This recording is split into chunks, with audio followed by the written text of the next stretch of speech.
잠시 지난주 복습을 하고자 합니다. 하나님은 바벨탑이 건설되는 바로 그 현장에서 한 사람을 부르셨죠. 누군지 기억나시죠? 아브라함입니다. 아브라함은 우리와 다를 것이 없는 사람이었습니다. 성정이 같은 사람이죠. 아버지 데라와 함께 이방 신들을 섬기던 우상 숭배자가 바로 그 아브라함이었습니다. 아브라함이 특별한 자격이 있어서 부르신 것이 아닙니다. 아브라함이 지금의 아브라함이 된 것은 값없는 하나님의 은혜죠.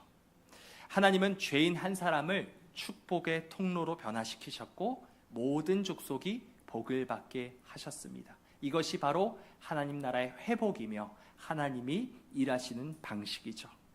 여러분, 우리에게도 아브라함과 동일한 은혜가 있기를 원합니다.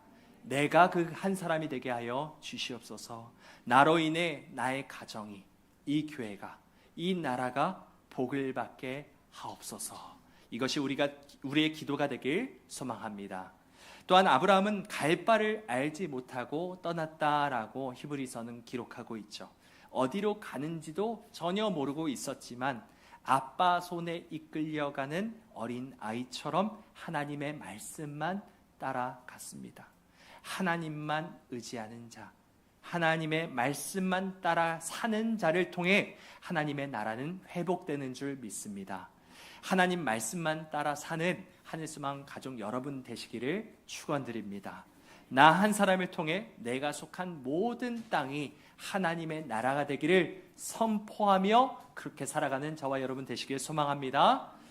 네, 오늘 본문으로 보겠습니다. 오늘 본문의 말씀의 배경을 먼저 보겠는데요. 이 말씀을 지금 PPT를 한번 보시면요. 아브라함은 지금 몇 살이냐면 99세입니다. 그리고 사라는 89세죠. 근데 히브리서 11장을 보면 아브라함이 이 99세였을 때 뭐라고 말을 하냐면 죽은 자와 같은 한 사람이었다라고 히브리서 11장은 그렇게 기록을 합니다. 사라 역시 나이가 많아 단산하였다. 단산하였다는 것은 폐경을 넘었다라는 것이죠. 이미 폐경기가 지난 지 오래되었다라는 것입니다. 로마서 4장에서도 사도 바울도 같이 이렇게 고백을 합니다. 자기 몸이 죽은 것 같았다. 아브라함에 대해서 이렇게 고백을 하고 있고요. 또한 사라도 태가 죽은 것 같았다라고 말합니다. 여러분, 아브라함이 누구입니까? 아브라함은 하나님의 약속을 받은 사람이었습니다. 그 약속이 무엇입니까? 너를 통해, 너의 몸에서 난 씨를 통해서 모든 민족이 구원을 받을 것이다. 복을 받을 것이다. 이것이 바로 하나님의 약속입니다. 그러니까 몸에서 난 씨, 아브라함의 몸에서 난 씨가 바로 그 복의 근원이 될 것이다 라고 말했는데, 이것이 하갈의 자녀가 아니었다라는 것을 나중에 하나님께서 말씀하셨을 때 결국 사라의 몸에서 난 씨가 바로 하나님이 약속하신 그 자손이다 라고 분명하게 말씀하고 있는 것이죠. 그런데 지금 배경을 보니까 아브라함이 99세가 되고 사라가 89세가 되어서 아브라함은 죽은 것 같이 되고 사라는 태가 완전히 죽었는데, 이런데도 하나님의 약속이 아직 이루어지지 않은 상태입니다. 이 말씀을 하신 지 24년이 지났는데도 약속은 이루어지지 않았고 자녀가 생기지 않았습니다. 시간이 점점 지체되었고 도무지 약속이 이루어지지 않을 것처럼 보이자 이 아브라함은 결국엔 사라의 말을 듣고 하갈의 여정을 통해서 자손을 가지려고 했죠. 그렇지만 하나님께서는 그것을 반대하십니다. 이 아이도 아니라고 말하며 약속의 자녀가 아닌 것을 분명히 하십니다. 아브라함 부부는 자손에 대한 약속, 하나님 나라에 대한 약속은 받았지만 그 약속이 죽은 자와 같이 될 때까지 이루어지지 않았습니다. 이제 조금 있으면 죽기 직전인데 하나님 약속이 언제 이루어집니까? 계속 이렇게 답답한 상황 가운데 있었죠. 그들에게 어떤 마음이 있었겠습니까? 하나님은 거짓말을 하시는 분이신가? 라는 생각이 들지 않았겠습니까? 하나님의 신실함에 대한 의심이 들었을 것입니다. 두 번째, 하나님의 약속을 지킬 능력이 없으신 것 아닌가? 하나님의 전능성에 대해서, 전능함에 대해서 의심이 들었을지도 모르겠습니다. 세 번째로, 하나님은 약속을 잊으신 것인가? 하나님의 전지함에 대해서 의심을 했을지도 모르겠습니다. 그것도 아니면 내가 하나님의 말씀을 안 들어서 불순종해서 벌 받은 것일까? 무조건적인 약속이 아니라 내가 잘하면 복을 받고 내가 잘 못하면 복을 받지 못하는 그런 조건부적인 약속이었나? 라는 두려움도 있었을 것입니다. 이런 의심들이 수없이 들지 않았겠습니까? 그러다가 결국 포기하고 체념하는 단계까지 이르렀을 겁니다. 여러분, 우리의 삶에도 이런 문제들이, 이런 순간들이 많이 있지 않습니까? 하나님의 말씀이 믿어지지 않고 성경 말씀이 뭔가 뜬구름 잡는 것처럼 보이고 우리 삶에는 전혀 관계가 없는 것처럼 그렇게 허황되고 허무하게 느껴지고 하나님은 뭔가 안 계신 것 같고 나에게 관심이 없는 것 같고 하나님 나를 잊으신 것 같고 의심은 점점 불어나서 결국 마른 장작처럼 영적으로 완전히 메말라버린 채 인생을 살 때가 있지 않습니까? 여러분, 상황이 전혀 풀리지 않고 시간은 점점 하염없이 흐르고 하나님은 나를 잊으신 것 같은 그런 때를 보내고 있는 아브라함의 상황을 계속 생각해 보십시오. 그런데 이때 아브라함의 눈에 세 사람이 눈에 띕니다. 아, 저분들 뭔가 있다. 이렇게 생각한 아브라함이 어떻게 했는지 한번 읽어보겠습니다. 시작. 눈을 들어 본즉 사람 셋이 맞은편에 서 있는지라 그가 그들을 보자 곧 장막문에서 달려나가 영접하며 몸을 땅에 굽혀. 아멘. 장막문에서 어떻게 합니까? 그냥 슬슬 일어난 것이 아닙니다. 벌떡 일어나서 막 달려나갑니다. 그리고 영접해서 몸을 땅에 굽힙니다. 여러분, 아브라함이 영적으로 바짝 깨어있는 게 느껴지십니까? 그의 육신은 죽은 자와 같았다라고 분명 성경은 기록하고 있었습니다. 그의 육신은 죽은 자 같았는지는 몰라도 그의 영혼은 그 누구보다 예리한 칼처럼 겨려져 있었습니다. 그래서 그 기회를, 하나님의 기회를 포착했던 것이죠. 고린도후서 4장에는 이렇게 말씀합니다. 그러므로 우리가 낙심하지 아니하노니 우리가 겉사람은 낡아지나 우리의 속사람은 날로 새로워지도다. 겉사람은 낡아질지 모르겠습니다. 그렇지만 우리의 속사람은 아브라함처럼 날로 새로워지는 은혜가 있기를 소망합니다.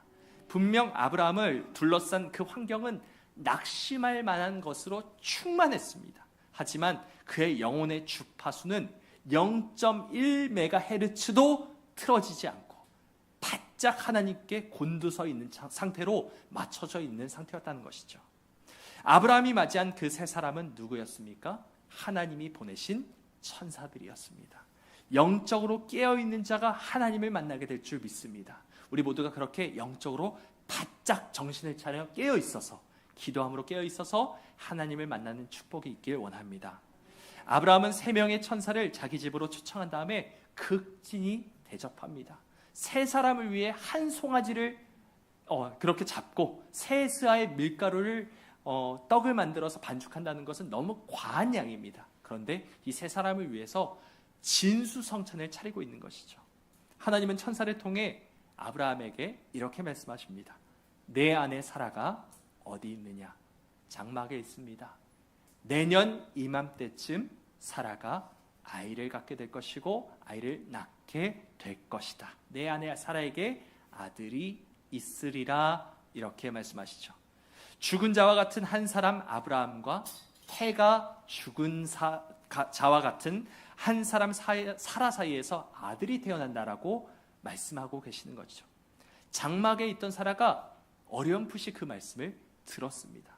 그리고 나서 어떻게 합니까? 속으로 웃으며 무슨 내가 낙이 있겠어 라고 말합니다. 우리 함께 12절 말씀 읽어볼까요? 시작. 사라가 속으로 웃고 이르되 내가 노쇠하였고 내 주인도 늙었으니 내게 무슨 즐거움이 있으리요.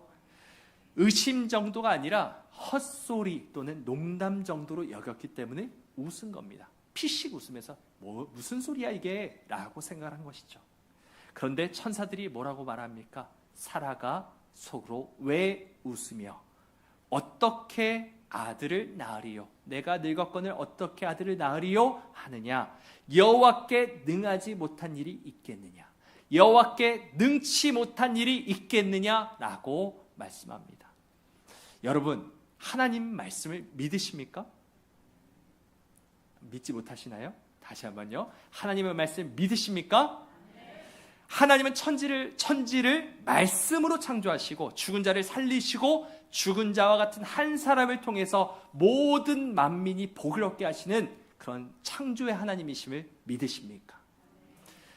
믿으시길 바랍니다. 믿으시는 축복이 있으시길 축원드립니다. 그런데 사라는 믿지 못했어요. 아니, 믿지 못하는 것이 어떻게 보면 당연한 것 아닙니까? 89세 할머니가 어떻게 아들을 낳겠습니까? 사라는 속내를 들킨 것에 깜짝 놀라 이렇게 대답을 하죠. 사라가 두려워서 부인하여 이르되 내가 웃지 아니하였나이다. 이르시되 아니라 내가 웃었느니라.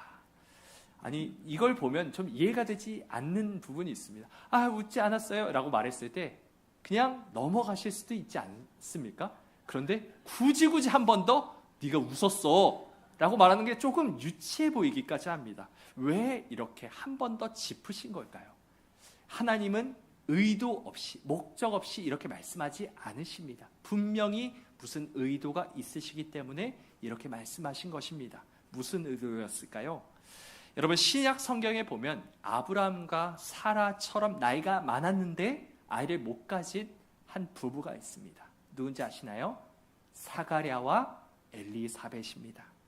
사가랴는 제사장이었습니다. 어느 날 이 사가랴가 분향단에서 향로에 이 향을 피우며 하나님께 기도를 드리고 있었어요. 그런데 갑자기 하늘에서 가브리엘 천사가 나타납니다. 그러면서 뭐라고 말합니까? 너에게 아들이 있을 것이다. 그래서 사가랴와 엘리사벳은 매우 늙었습니다. 아브라함처럼 사라처럼 아주 늙은 사람입니다. 그랬을 때 사가랴의 반응이 어땠을까요? 이렇게 말합니다. 사가랴가 천사에게 이르되 내가 이것을 어떻게 알리요? 내가 늙고 아내도 나이가 많으니이다.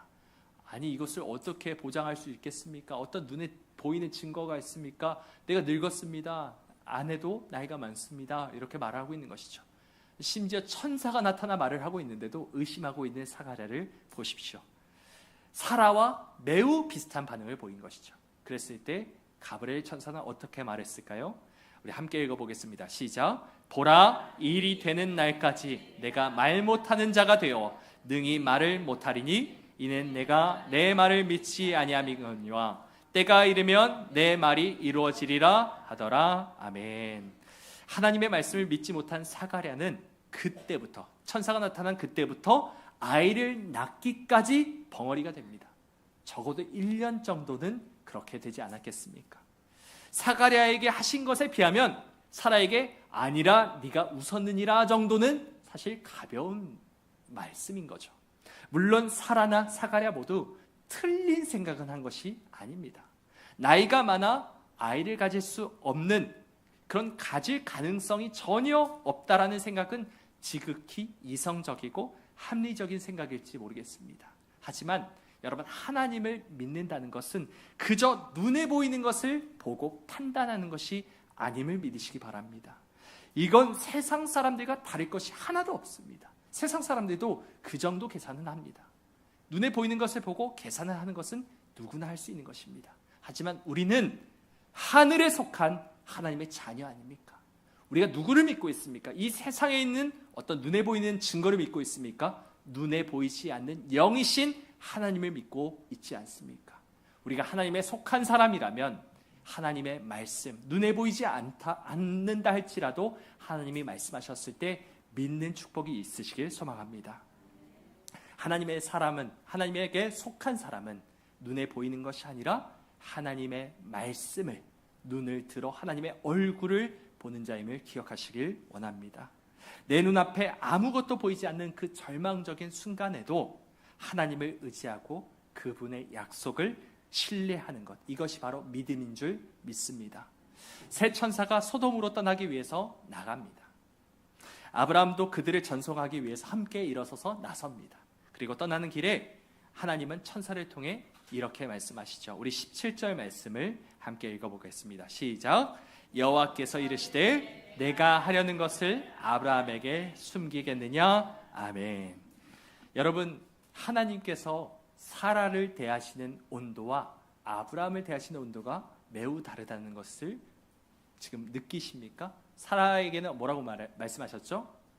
네가 왜 웃느냐? 라고 말씀하셨어요. 사라가 어찌하여 웃느냐? 하나님께 능치 못함이 없다. 아, 웃지 않았어요? 아니야, 네 웃었어. 엄하게 말씀하십니다. 아주 차갑습니다. 그에 비해 아브라함에게 뭐라고 말씀하십니까? 내가 하려는 것을 아브라함에게 숨기겠느냐. 이것이 오늘 설교의 제목이기도 합니다. 여러분, 내년 이맘때 아이를 가질 것이라는 말을 들었을 때 아브라함의 반응이 사라와 전혀 다른 것을 반증하고 있는 하나님의 반응이라는 것이죠.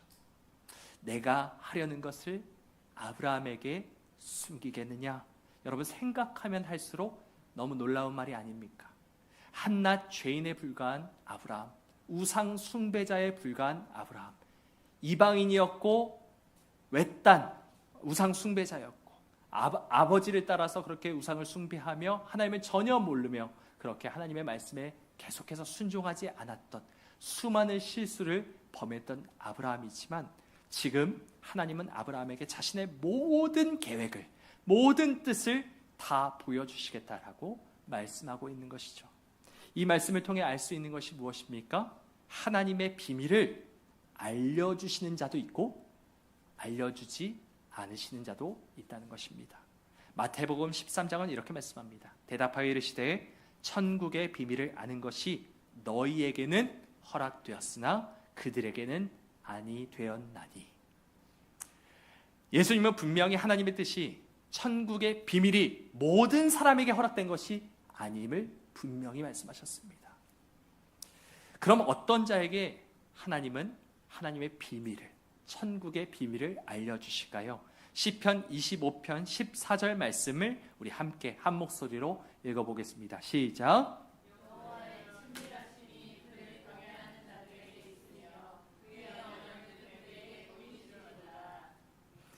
여호와의 친밀하심이 그를 경외하는 자들에게 있으며 그의 언약을 그들에게 보이시리로다. 여러분, 이 히브리어로 소드라고 합니다. 친밀하다, 친밀함이라는 단어는 소드라고 하는데요. 첫 번째 뜻은 우정이라는 뜻이 있어서 영어 성경 ESV 성경에는 friendship에서 우정이라고 말을 하고 있습니다. 두 번째는 이것이 소드가 비밀이라는 단어도 있습니다. 뜻도 있습니다. 그래서 킹 제임스 버전에서는 이것을 secret, 그래서 비밀이라고 번역하기도 했습니다. 그러니까 비밀과 우정, 이 소드라는 단어가 같은 단어라는 것입니다. 이 친밀하심이라는 단어가 친구, 우정, 그리고 비밀이라는 단어가 같이 있다는 것을 기억하십시오. 비밀이라는 것은 원래 친하지 않는 사람에게 공유되지 않는 것 아닙니까? 여러분, 한번 지나가는 사람 행인 아무나 붙잡고 저에게 비밀이 있는데 한번 들어보실래요? 한번 해보십시오. 그러면 어떻게 반응하겠습니까? 그 사람이 뭐 하는 사람이지? 이렇게 생각하지 않으시겠습니까? 당연히 당황하겠죠. 비밀이라는 것은 우정을 나눈 가장 친한 친구에게 공유하는 것입니다. 하나님의 비밀이라는 것은 친밀한 사람에게만 공유되는 것임을 믿으시기 바랍니다. 하나님께서는 하늘의 비밀을 그의 벗에게, 그의 친구에게 드러내십니다. 하나님은 아브라함을 친구라 부르셨습니다. 이에 성경에 이른바 아브라함이 하나님을 믿으니 이것을 의로 여기셨다는 말씀이 이루어졌고 그는 하나님의 벗이라 칭함을 받았나니. 하나님의 벗, 하나님의 친구라 하나님께서는 말씀해 주셨습니다. 친구가 사전적 정의가 뭐냐면, 사전에서 뭐라고 말하냐면 가깝게 오래 사귄 사람이라고 나와 있습니다. 친구는 뭐라고요? 가깝게 오래 사귄 사람입니다. 여러분, 그러면 여러분은 어떻습니까? 나는 어떻습니까? 하나님과 가깝게 오래오래 사귄 사이입니까? 하나님의 친구이십니까? 하나님이 아직도 낯설고 하나님의 어떤 분이신지 아직도 도무지 감이 안 잡히고 아직도 모르시겠다 하시는 분이 있으실 수 있습니다. 이제부터라도 하나님과 한번 가까이 친하게 한번 지내보십시오. 하나님의 말씀을 믿으시고 그 말씀에 순종함으로 하나님을 경험해 보십시오. 하나님과 친하게 지내시길 소망합니다. 여러분, 친밀함이라는 것은 하루아침에 그냥 갑자기 생기는 것이 아니죠. 이 사람이 어떤 생각을 하는지, 오래오래 같이 살아본 부부는 서로 말 안 해도 아는 때가 있습니다. 이 사람 지금 어떻게 생각하고 있겠구나, 표정만 봐도 훤히 들여다볼 때가 있죠. 시간이 필요한 법입니다. 친밀해지기 위해서는 시간이 필요합니다. 그런데 여러분, 시간만 필요합니까? 좋은 추억이 필요합니다. 나쁜 추억만 공유해서는 친밀함이 생기지 않습니다. 서로 맨날 싸우고 맨날 서로 그렇게 다투기만 하는 그런 친구 사이에서는 우정이 싹틀 수가 없는 것이죠. 좋은 추억이 공유돼야 합니다. 하나님의 말씀을 듣고 그 말씀대로 순종함으로 말미암아 하나님께서 복을 주시는 좋은 경험들이 쌓여야 한다는 것입니다. 하나님을 만나고 하나님이 이런 분이시구나 하는 하는 순간들이 계속해서 켜켜이 쌓일 때 하나님과의 친밀함이 더욱더 풍성해진다는 법이죠. 하나님을 매일매일 경험하는 저와 여러분 되시길 소망합니다. 그렇게 하루하루 하나님과 가까이, 하나님과 사귀어 살면 생기는 것이 하나가 있는데 바로 이것입니다. 하나님과 하나님에 대한 깊은 신뢰죠. 하나님에 대한 깊은 신뢰입니다. 아브라함에게는 이 깊은 신뢰가 있었어요. 아브라함의 상황이 어땠습니까? 최악이었죠. 자신의 몸은 점점 죽어가고 하나님이 약속하신 말씀은 전혀 지켜지지 않는 것처럼 보이는 이 답답한 상황을 여러분 계속 생각해 보십시오. 사라는 이미 하나님의 약속을 포기한 지 오래입니다. 하나님의 말씀을 마치 롯의 사위들처럼 농담처럼 여겼습니다. 아브라함 역시도 이제 포기하고 하나님은 없다 그렇게 선언하고 나는 이제껏 하나님이란 거짓말쟁이에게 속아왔다 말하며 고발해도 과하지 않은 것처럼 보이는 상황입니다. 그렇지만 아브라함은 어떻게 하였습니까? 끝까지 하나님을 믿었습니다. 하나님을 신뢰했습니다. 어떻게 그럴 수 있었을까요? 하나님과 가까이 오래 사귄 벗이었기 때문입니다. 친구였기 때문입니다. 하나님이 어떤 분이신지를 알고 있었으니까, 경험했기 때문에 하나님이 언젠간 반드시 이 약속을 이루실 거야 라는 신뢰를 갖고 있었던 것이죠. 하나님은 어떤 일이 있어도 반드시 그 약속을 지키시는 분이야. 하나님은 절대로 거짓말을 하실 분이 아니야. 하나님은 그가 약속하신 것은 어떻게든 반드시 이루실 분이다 라는 확신이 그의 안에 있었던 것입니다.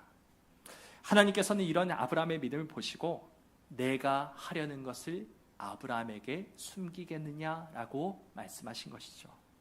그러면서 하나님은 다시 한번 아브라함을 통해, 그리고 그의 자손을 통해, 그 이삭이라는 아이를 통해서 모든 민족이 복을 받게 될 것이다, 구원을 얻게 될 것이다 라고 약속하셨습니다. 하나님의 나라가 아브라함을 통해 이루실 것이다 라는 첫 번째 약속에 대해서 다시 한번 확증해 주셨죠. 그리고 하나님께서 아브라함에게 또 하나를 드러내신 비밀이 있습니다. 그 두 번째 비밀이 무엇입니까? 20절과 21절을 함께 읽어보겠습니다. 20절, 21절 함께 읽어볼까요? 시작. 여호와께서 또 이르시되 소돔과 고모라에 대한 부르짖음이 크고 그 죄악이 심히 무거우니 내가 이제 내려가서 그 모든 행한 것이 과연 내게 들린 부르짖음과 같은지 그렇지 않은지 내가 보고 알려하노라. 아멘.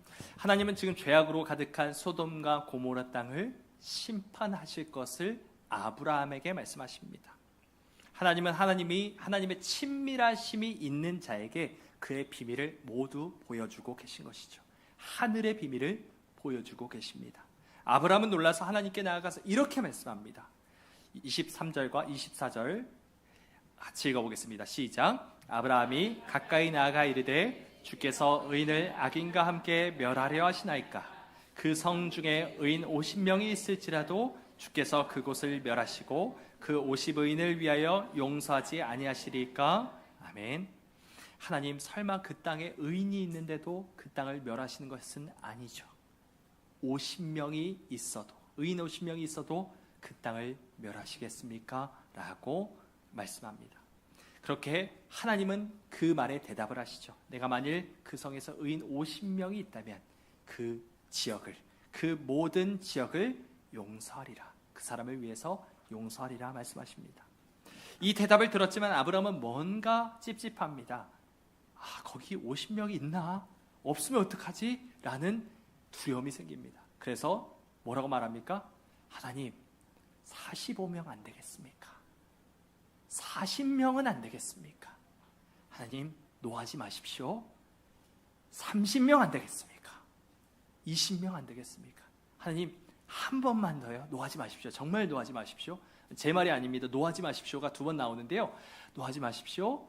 10명 안 되겠습니까? 계속 흥정하듯이 말하고 있는 이 아브라함의 모습을 보십시오.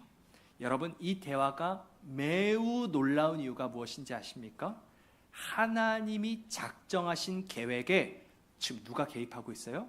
아브라함이 간섭하고 개입하고 있다는 것입니다. 하늘의 뜻을 아는 것만으로도 모자라 심지어 하늘의 뜻에 대해 자신의 의견을 나누고 하나님과 함께 논의를 지금 하고 있는 것입니다. 놀라운 사실입니다.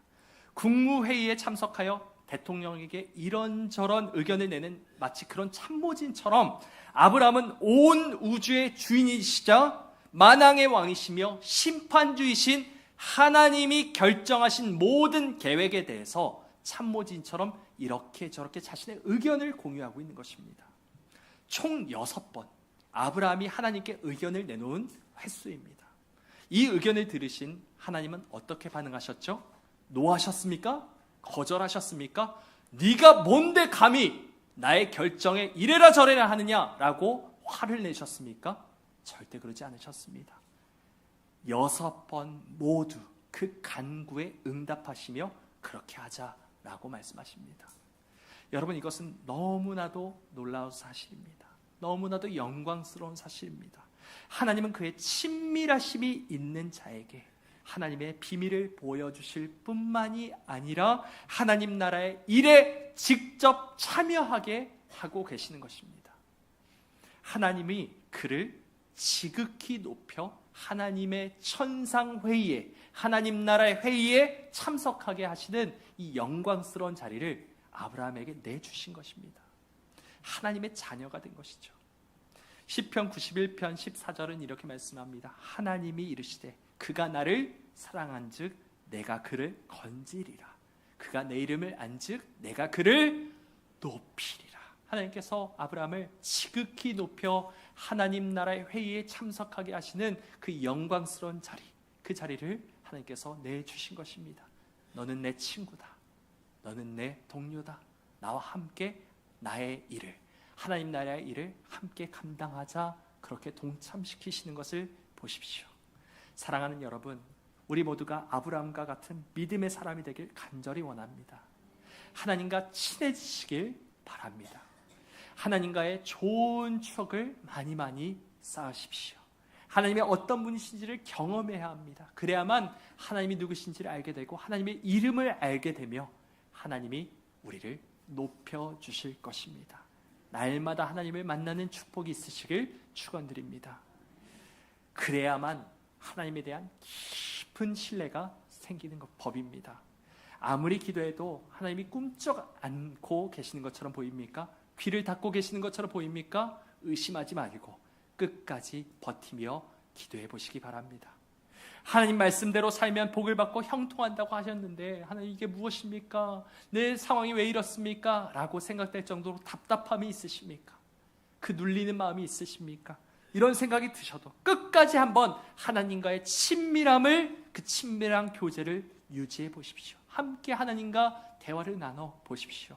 하나님께서는 하나님을 신뢰하는 자에게, 하나님의 말씀을 끝까지 붙드는 자에게, 하나님을 존중히 여기고 하나님을 사랑하며 하나님의 이름을 아는 자에게 하늘의 비밀을 보여주실 뿐만 아니라 그를 지극히 높여 하나님의 회의에 참석하게 하시는 줄 믿습니다. 여러분, 포기하지 마십시오. 끝까지 믿음을 지키시기 바랍니다. 여러분, 찬송 가사 중에 이런 가사가 있죠. 이 눈에 아무 증거 아니 배워도, 눈에는 아무것도 보이지 않아도 믿음만을 가지고 늘 걷길 원합니다. 이 귀에 아무런 하나님의 목소리가 들리지 않는다 할지라도 하나님의 약속 위에 서는 저와 여러분 되시길 원합니다. 이 눈이 보기에는 어떠하든지, 내가 보기에는 이거 아닌데, 아무것도 없는데 라고 판단이 들지 몰라도 이미 얻은 하나님의 증거대로 늘 믿으시길 부탁드립니다. 이 마음에 의심 없이 살아갈 때 우리 소원이 주 안에서 이루어지는 줄 확신하길 원합니다. 끝까지 하나님을 경외하고 하나님을 신뢰했던 아브라함에게 하나님께서 모든 하늘의 비밀을 보여주시고 그 모든 천상회의에 참석하게 하셨던 그 영광을 안겨주셨음을 기억하며 우리도 그렇게 살아가길 소망합니다. 끝까지 하나님과 사귀어 살며 친구가 되어 어떤 일이 있어도 의심하지 않고 하나님의 뜻을 붙잡아 보시길 바랍니다. 하나님께서 아브라함에게 나의 뜻을 내가 하려는 것을 숨기겠느냐 하셨던 것처럼 우리에게도 그렇게 말씀하시는 은혜가 있길 원합니다. 여러분, 우리 한번 이 괄호 안에 나의 이름을 한번 넣어서 외쳐봤으면 좋겠습니다. 성은 빼시고요. 왜 성을 집어넣으면 갑자기 너무 딱딱해지니까요. 누구에게 라고 할 때 내 이름을 불러서 한번 같이 고백했으면 좋겠습니다. 하나님께서 나에게 말씀하신다 생각하며 믿음으로 고백하길 원합니다. 시작. 내가 하려는 것을 성일이에게 숨기겠느냐. 다시 한번 믿음으로 고백해 볼까요? 시작. 내가 하려는 것을 성일이에게 숨기겠느냐. 다시 한번요. 내가 하려는 것을 성일에게 숨기겠느냐. 아멘. 내가 바로 이런 사람 되길 주님의 이름으로 축원드립니다.